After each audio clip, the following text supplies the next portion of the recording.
ஒரு இனிய காலை கிரேக்க நாட்டின் வானில் மெல்லிய காற்று வீசுகிறது. அந்த நகரம் பழமையான கதை புனைவுகளின் தாய் இன்று ஒரு புதிய நாளுக்கு விழிக்கத் தொடங்குகிறது. மாடங்களில் புறாக்கள் இரை தேடி பறக்கின்றன. தெருக்களில் வியாபாரிகள் தங்கள் கடைகளை திறக்க தயாராகின்றனர். நகரத்தின் மூலையிலிருந்து கூச்சல் சப்தங்கள் சிதறி பறக்கின்றன. ஆனால் அந்த நகரத்தின் ஓரத்தில் உயரமான சுவரால் பாதுகாக்கப்பட்ட ஓர் அரண்மனையில் ஒரு வித்தியாசமான உரையாடல் நுட்பமாக நடக்கிறது. அரண்மனையின் மையக்கூடத்தில் இளஞ்சிவப்பு ஆடையில் ஒரு இளம் ஆடவர் தனது கண்களில் எரியும் தீயோடு நிமிர்ந்து நிற்கிறார். அவர்தான் அலெக்சாண்டர். தன் இளமையின் தொடக்கத்திலேயே தந்தையின் பேரரசை கைப்பற்றியவன். ஆனால் அவனுக்குள் எரிந்தது வெறும் ஆட்சி அதிகாரம் அல்ல, இறப்பின் தடைகளை தாண்டி உலகையே தன் காலடியில் வீழ்த்த வேண்டும் என்பதுதான். அவனது மனதில் ஓர் கேள்வி நாள்தோறும் வேரூன்றியது. நான் உலகை வென்றால் என்ன? அதன் பிறகு என்ன நடக்கும்? இக்கேள்விக்கு விடை தேடி அலெக்சாண்டர் இன்று ஓர் தீர்மானத்துடன் நின்றான். அவன் நேராக தனது ஆசிரியரை காண விரைந்தான். அவர் யார்? அரிஸ்டாட்டில், உலகம் போற்றும் மாமனிதர். சாக்ரடீஸின் அறிவின் வாரிசு. அறிவியல், அறம், வாழ்வியல், அரசியல், தத்துவம் எந்த துறையிலும் ஒளியூட்டியவன். அரிஸ்டாட்டிலின் அறிவும் பார்வையும் அலெக்சாண்டரின் கனவுகளுக்கு புதிய வடிவம் தரப்போகின்றன. அரண்மனைக்குள் நெருப்பு போல எரிந்த கண்களுடன் அலெக்சாண்டர் தனது குருவை நேராக கேட்டான். குருவே, நான் இந்த உலகை ஆள விரும்புகிறேன். என் பெயர் காலத்தையும் கடந்திட வேண்டும். என்னை யாரும் மறந்துவிடக் கூடாது. மரணத்தையும் வென்று வாழ ஒரு வழி உள்ளதா? அரிஸ்டாட்டில் மெதுவாக கவிழ்ந்து ஒரு சிறிய சிரிப்புடன் பதிலளித்தார். உலகத்தை வெல்ல நினைப்பதை விட முதலில் உன் மனதை வெல்ல வேண்டும், அலெக்சாண்டர். அலெக்சாண்டர் சிரிப்புடன் பதிலளித்தான். மனதை வெல்லுவது அது யோகிகளின் வேலை, குருவே. நான் ஒரு வீரன், உலகத்தை வாளால் வெல்ல வந்தவன். அரிஸ்டாட்டில் மெதுவாக சிரித்தார். பழைய தோல் மூடிய ஒரு விரிப்பை எடுத்தார். அதை மெதுவாக விரித்து அங்குள்ள வரைபடத்தை பார்த்தார். அவரது விரல்கள் ஒரு தொலைதூர நிலத்தை தடவின. அவர் அமைதியாகச் சொன்னார், இங்கே, இந்த தேசத்தில், இந்தியா. அங்கு சிலர் இருக்கிறார்கள். அவர்கள் வாழ்க்கையின் ரகசியங்களையும் மரணத்தின் மறைமுகங்களையும் தெளிவாக அறிவார்கள். அலெக்சாண்டர் ஆச்சரியமடைந்தான். அவனது கண்ணில் கலந்த ஈர்ப்பு, சந்தேகம், ஆவேசம். அவர்கள் யார்? அரசர்களா? வீரர்களா? அரிஸ்டாட்டில் சிறிது நேரம் மௌனமாக இருந்தார். பிறகு மென்மையாக கூறினார், அவர்கள் சந்நியாசிகள், யோகிகள். அவர்கள் மரணத்தை வென்று வாழ்கிறார்கள். அலெக்சாண்டரின் உள்ளம் கொதிக்கத் தொடங்கியது. அவன் கேட்டான், குருவே, நீங்கள் என்னை இந்துஸ்தானம் சென்று அவர்களை சந்திக்கச் சொல்கிறீர்களா? அரிஸ்டாட்டில் அமைதியாகச் சிரித்தார். நீ இந்தியா வழியாகச் செல்ல நேர்ந்தால் அவர்களில் ஒருவரை அழைத்து வா, அல்லது அவர்களிடமிருந்து ஒரு உண்மையான ஞானத்தை கற்றுக்கொண்டு வா. அந்த வார்த்தைகள் அலெக்சாண்டரின் மூளையில் மணிகள் போல ஒலித்தன. அவன் இடையில் ஒரு சிறிய வெடிச்சொற்களோடு கேட்டான், நான் ஒரு சக்கரவர்த்தி, உலகையே வெல்ல நினைப்பவன். எனக்கு இதுவரை தோல்வி என்பதே தெரியாது. என் கையில் ஆயுதம் இருக்கிறது. என் காலடியில் பேரரசுகள் நசிந்துள்ளன. சந்நியாசி என்று அழைக்கப்படும் அந்த மனிதர்களிடம் என்ன இருக்கிறது? அரண்மனைக்குள் ஒரு ஆழமான மௌனம் நிலவியது. அரிஸ்டாட்டிலின் பார்வை அலெக்சாண்டரின் ஆழத்தை ஊடறுத்தது. அரண்மனைக்குள் ஒரு ஆழ்ந்த மௌனத்தை கடந்து அரிஸ்டாட்டில் சற்றும் பதட்டமின்றி சொன்னார், அவர்கள் மரணத்தையே தோற்கடித்தவர்கள், வாழ்வை வென்றவர்கள். அந்த வார்த்தைகள் அலெக்சாண்டரின் உள்ளத்தை மின்னல் வெட்டியது. அவனது இருதயம் முன்பு ஒருபோதும் சிந்திக்காத ஓர் கேள்வியை வெளிப்படுத்தியது. மரணத்தை உண்மையாகவே தோற்கடிக்க முடியுமா? அந்த நிமிடம் அவன் வாழ்நாளின் திருப்புமுனையாக மாறியது. இதுவரை அலெக்சாண்டரின் வாழ்க்கை போர்க்களங்களின் அழகான வெற்றி பாதை. ஒரே குறிக்கோள், உலகை வெல்ல வேண்டும். ஆனால் இப்போது அவனுடைய உள்ளத்தின் ஆழத்தில் ஓர் புதிய போராளி பிறந்தான். அந்த போரின் இலக்கு, உன்னை நீயே வெல்ல வேண்டும். அலெக்சாண்டர் தனது பேரரசை கட்டியமைத்தவுடன் நாடுகளின் எல்லைகளை தாண்டி குதித்தான். ஒவ்வொரு நகரையும் வீழ்த்தியும் ஒவ்வொரு அரசரையும் தோற்கடித்தும் அவன் விரைந்தது. ஆனால் அவனது மனதின் ஓர் மூலையில் மட்டும் ஒளிந்திருந்தது ஒரு புனித குறிக்கோள். இந்தியாவில் அந்த மரணத்தை வென்ற யோகிகளை சந்திக்க வேண்டும்.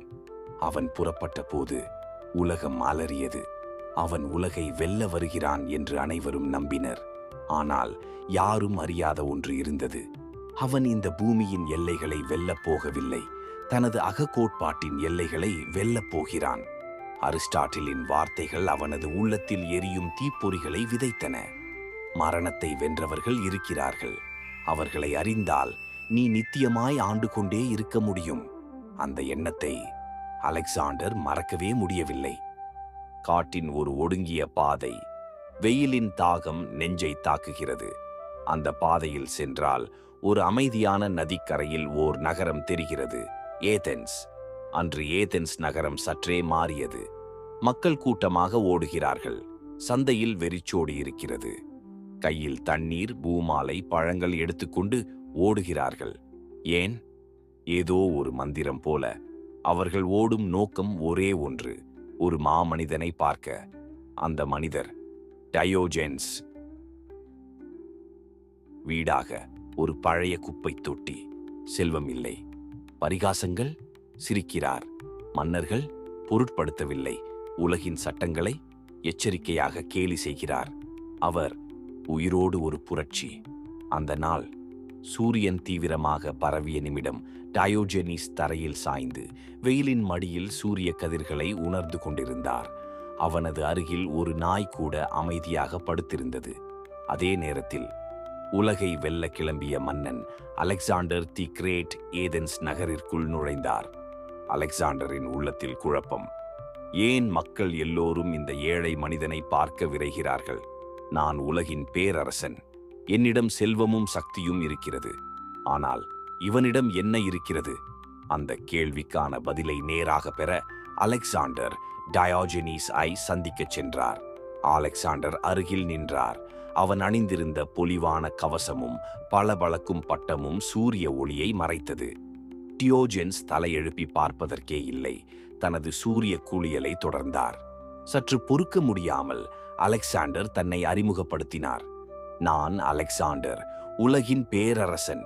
உனக்கு என்ன வேண்டும்? கேட்டால் தருகிறேன். டயோஜெனிஸ் சிரித்தார். அவர் மெதுவாக நிமிர்ந்து கண்களை மிதமான தோழமையோடு திறந்து பார்த்தார். நீ என்னை அழைத்திருக்கிறாய், ஆனால் எனக்கு எதுவும் தேவையில்லை. நீ சூரிய ஒளியை கூட தர முடியாது. உன்னால் எதையும் தர இயலாது. அந்த வார்த்தைகள் அலெக்சாண்டரின் இதயத்தில் சின்ன ஓர் தட்டுப்பாட்டை ஏற்படுத்தின. ஒரே கணத்தில் பெருமையோடு நிறைந்த அலெக்சாண்டரின் அகங்காரம் சிறிது வாடியது.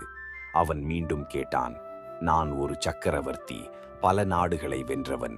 மக்கள் எல்லோரும் என்னிடம் பணிந்து நடக்கிறார்கள். ஆனால் உன்னிடம் ஒன்றுமே இல்லை என்றும் மக்கள் ஏன் விரைந்து வருகிறார்கள்?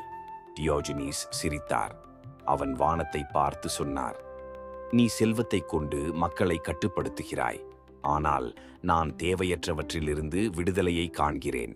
மனிதர்கள் விருப்பம் கொண்டே என்னை அணுகுகிறார்கள். ஆனால் உன்னிடம் பயத்தால் பணிகிறார்கள். அந்த நிமிடம் அலெக்சாண்டர் உணர்ந்தான், வெற்றி என்ற ஒன்று வெறும் நிலப்பரப்புகளை கைப்பற்றுவதில் இல்லை. அது உண்மையான சுதந்திரத்தை அனுபவிப்பதில் உள்ளது. டியோஜீனஸ் அமைதியாக பார்த்தார்.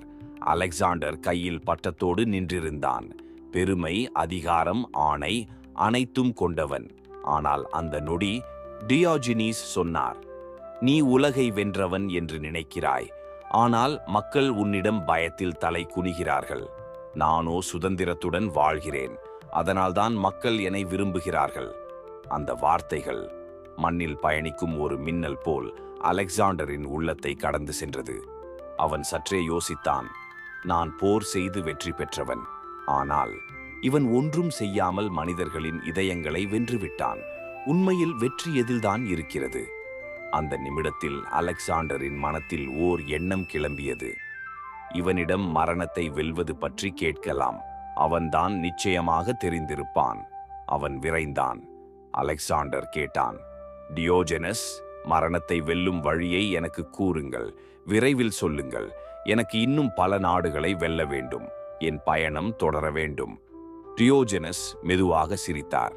அவன் பக்கத்தில் உருட்டிக் கொண்டிருந்த நாயை தடவிக்கொண்டு கேட்டார், நீ இப்போது எங்கு சென்று கொண்டிருக்கிறாய், இளவரசே? அலெக்சாண்டர் பதிலளித்தான். இந்துஸ்தானம் நோக்கி, அங்கே சென்று உலகின் எல்லையை தாண்டி மரணத்தை வெல்ல விரும்புகிறேன். டியோஜென்ஸ் சற்று நிமிர்ந்து சொன்னார். அப்படியானால் உனது விடை அங்கேயே இருக்கிறது. ஷெல், உன் பாதை உன்னையே சத்தியத்திற்குச் செலுத்தும். அலெக்சாண்டர் மறுபடியும் பணிந்தான். இந்த நிமிடம் அவனுக்கு ஒரு புதிய உணர்வை விதைத்தது. அலெக்சாண்டர் தனது பெரும் இராணுவத்துடன் புறப்பட்டது. அவன் குதிரை மீது ஏறி முன்னே செல்லும் போது மனதில் இருந்தது ஒரே ஒரு குறிக்கோள்: இந்தியாவின் யோகிகளை சந்திக்க வேண்டும். மரணத்தை வென்றவர்களிடமிருந்து நான் உண்மையை அறிந்து கொள்ள வேண்டும். அவன் பயணம் தொடர்ந்தது. நாடுகள் கடந்து சென்றான். எகிப்து வீழ்ந்தது, பாரசீகம் வணங்கியது, ஈரான் இடிந்தது. அவன் வரும் வழியில் பல மன்னர்கள் அலெக்சாண்டரின் முன் சரணடைந்தார்கள். ஆனால் அலெக்சாண்டரின் உள்ளத்தில் இருந்த சின்ன குரல் சிறிதும் மங்கவில்லை. உலகத்தை வெல்வது என்பது உன்னை வெல்வதற்கு இணையானதா? அலெக்சாண்டரின் பயணம் துவங்கியது. ஆனால் அந்த பயணத்தின் முடிவு அவனது வாழ்க்கையே புரட்டி போடும் என்று அவன் ஒருபோதும் நினைத்ததில்லை. இப்போது அலெக்சாண்டர் தன் வாழ்வின் மிகப்பெரிய சவாலை எதிர்கொள்ள தயாராகிறான். கடந்த இரவின் விசித்திர சந்திப்பு, டயோஜென்ஸ் சொன்ன அந்த வார்த்தைகள் அவன் உள்ளத்தில் தீப்பற்றியதைப் போல் சலனத்தை எழுப்பின. உண்மை அமைதி உலகை வென்று கிடைக்காது. அந்த நிசப்தமான வாள் போன்று கூர்மையான வார்த்தைகள் அலெக்சாண்டரின் உள்ளத்தை வெட்டி சென்றன. அவன் இரவுகளில் தூங்கவில்லை. வானத்தை பார்த்து, சந்திரனை பார்த்து தொடர்ந்து ஒரே கேள்வி: ஏன் வந்தேன்? யாரை தேடி வந்தேன்? மரணத்தை வென்றவர்கள் உண்மையில் இருக்கிறார்களா? கற்பனையா? உண்மையா? அன்று முதல் அலெக்சாண்டரின் பயணம் வெறும் சாம்ராஜ்ய விரிவாக்கம் அல்ல, இது ஒரு உண்மை தேடலாக மாறியது. இந்துஸ்தான் ஒரு மர்மமயமான மண். அரிஸ்டாட்டிலின் வார்த்தைகள் அவனது மனதில் தொடர்ந்து மின்னின. அங்கே சிலர் இருக்கிறார்கள், அவர்களிடம் மரணத்தை வென்ற ஞானம் இருக்கிறது. உன் வாழ்வில் உண்மையான ஞானம் தேவைப்படும் நாள் வரும். அந்த நாள் இன்றுதான்.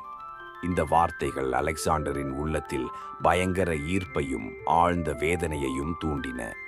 இந்தியா அவனுக்கு தெரிந்தது. நீலக்கடல்கள், துயில்கின்ற வனங்கள், சிற்றருவிகள் ஓடும் மலைகள், ஆழ்ந்த நதிகள். ஆனால் இப்போது அது வெறும் பூமி இல்லை, இது ஒரு புதிர். அது தீரும் இடம். அரிஸ்டாட்டில் அவனை சரியான பாதையில் அனுப்பியுள்ளார் என்று அலெக்சாண்டர் நம்பினான். கிரேக்கத்திலிருந்து கிளம்பும் போது அவன் சேனையை திடமாய் ஓட்டினான். முன்பு எத்தனை நாடுகளை வென்றிருந்தான். இந்த தேடலும் வெற்றிகரமாக முடியும் என்று நம்பினான். ஆனால் இந்த முறை எதிரிகள் பட்டாளமோ ஆயுதமோ அல்ல, இருள், மௌனம், உணர்வுகள், உள்ளம். அவன் மனதில் ஒலித்தது ஒரே கேள்வி: மரணத்தை வெல்ல வேண்டுமானால் முதலில் மரணத்தை புரிந்து கொள்ள வேண்டும். அந்த உண்மை யாரிடம் இருக்கிறது? அலெக்சாண்டரின் குதிரைகள் பரிதவித்து ஓடின. அவன் சேனைகள் கங்கை நதியை கடந்து மழைக்காடுகளையும் புயல் வீசிய வனங்களையும் கடந்தன. அவன் இதுவரை நுழைந்த எல்லா நாடுகளிலும் வெற்றி கொடி நாட்டியவன். ஆனால் இந்த இந்திய மண், அதை வெல்வது எளிதல்ல என்று அவன் மனதின் இருண்ட ஓரத்தில் மெல்லிய ஓசை எழுந்தது. இந்தியாவின் சூரிய ஒளியில் ஒரு வித்தியாசம் இருந்தது. அது வெறும் வெப்பமல்ல, ஒரு மர்ம விசை. அந்த விசையை புரிந்து கொண்டால் மட்டும் மரணத்தையும் வெல்ல முடியும். அலெக்சாண்டர் உள்ளம் அதை நம்பத் தொடங்கியது. இதன் தொடர்ச்சி 2ஆம் பாகமாக வெளிவரும்.